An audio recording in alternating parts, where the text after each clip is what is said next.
Hi guys! Meu nome é Candice e hoje vamos estudar Simple Present and Frequency Adverbs. Até eu já sei o que vocês devem estar pensando, meu Deus, esse quadro cheio de inglês. Mas é porque vocês vão assimilando a língua, vão aprendendo as palavras, vão lembrando do significado e vocês vão vendo que o inglês, na verdade, é bem fácil. Então vamos começar? A questão do Simple Present. O que quer dizer Simple Present? Simple Present quer dizer o presente simples. É um tempo verbal que a gente usa em inglês para falar sobre rotina e sobre hábito.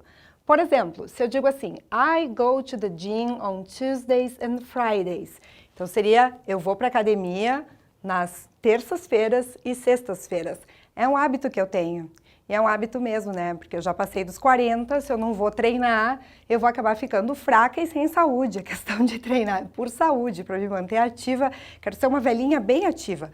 Então, por isso, ó, I go to the gym on Tuesdays and Fridays, twice a week. Então, é um hábito que eu tenho, é uma rotina que eu tenho. Um outro exemplo aqui, ó. She always takes a nap on Sundays. Ela sempre tira uma soneca aos domingos. Sim, também é verdade sobre a teacher de vocês. Eu adoro tirar aquele soninho depois do almoço aos domingos. Então, nós usamos o Simple Present para falar sobre rotina e sobre hábito. Então, agora vamos ver como é que ele se comporta dentro da gramática com o uso dos pronomes. Então, por exemplo, as pessoas I, eu, you, você. E lembrando que o you também pode ser vocês, ele também é usado no plural. We, nós e they, eles vão usar o verbo nessa forma aqui, na forma como ele aparece lá no dicionário. I work, you work, we work, they work. Eu trabalho, vocês trabalham, nós trabalhamos, eles trabalham. Aí, quando eu tenho os outros três pronomes, que seriam do singular, da terceira pessoa do singular do inglês, que seriam o he, ele, she, ela e o it, que seria o neutro, eles têm uma modificação aqui na conjugação. A gente acrescenta S, né? Então, ficaria he works, she works, it works, né? Com o acréscimo do S. Aí eu acrescentei aqui uma quick tip, que seria uma dica rápida para lembrar sobre essas regrinhas do acréscimo do S. Vamos conferir? Então, por exemplo, aqui eu tenho o verbo boil, que quer dizer ferver. Boil é um verbo normal, né? Na questão da terminação dele, eu só acrescento o S e fica boils. Por exemplo, lembrando lá da minha cidadezinha, né? Eu moro numa cidade de 20 mil habitantes, na Serra Gaúcha, e todos os dias fervo minha água para o meu chimarrão.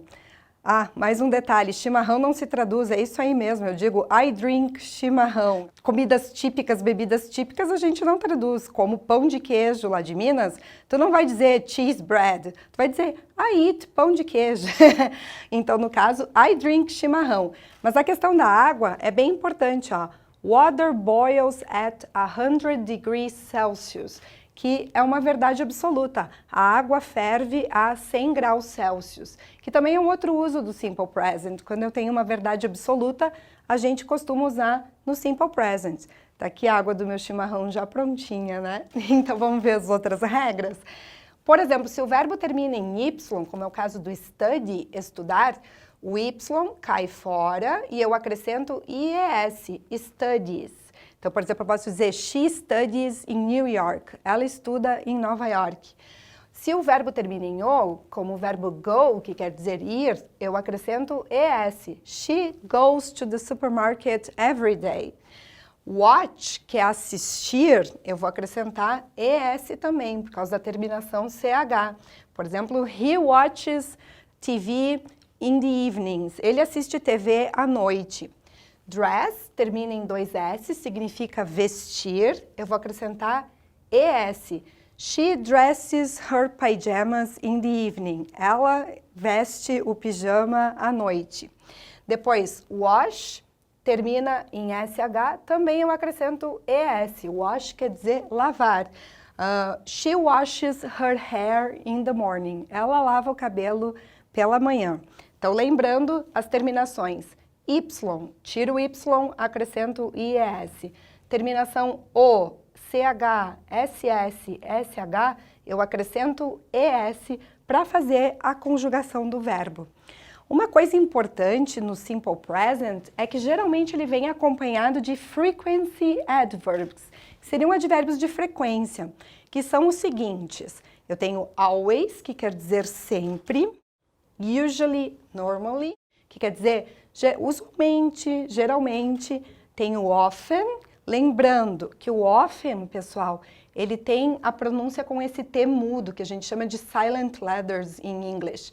Acontece muito isso no inglês de ter uma letrinha que ela fica muda na hora da pronúncia. Então seria often, né, que seria frequentemente. Sometimes, às vezes, hardly ever, raramente, e never, que seria nunca.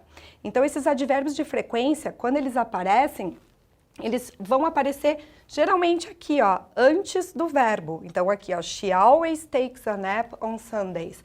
Ela sempre tira uma soneca aos domingos. Então, a posição dele imediatamente antes do verbo principal. Lembrando, nossa aula foi Simple Present and Frequency Adverbs. É bem interessante que vocês tirem uma foto aqui da lousa para lembrar desses esquemas e estudar depois. Um abraço, pessoal. Thank you so much. Bye, bye.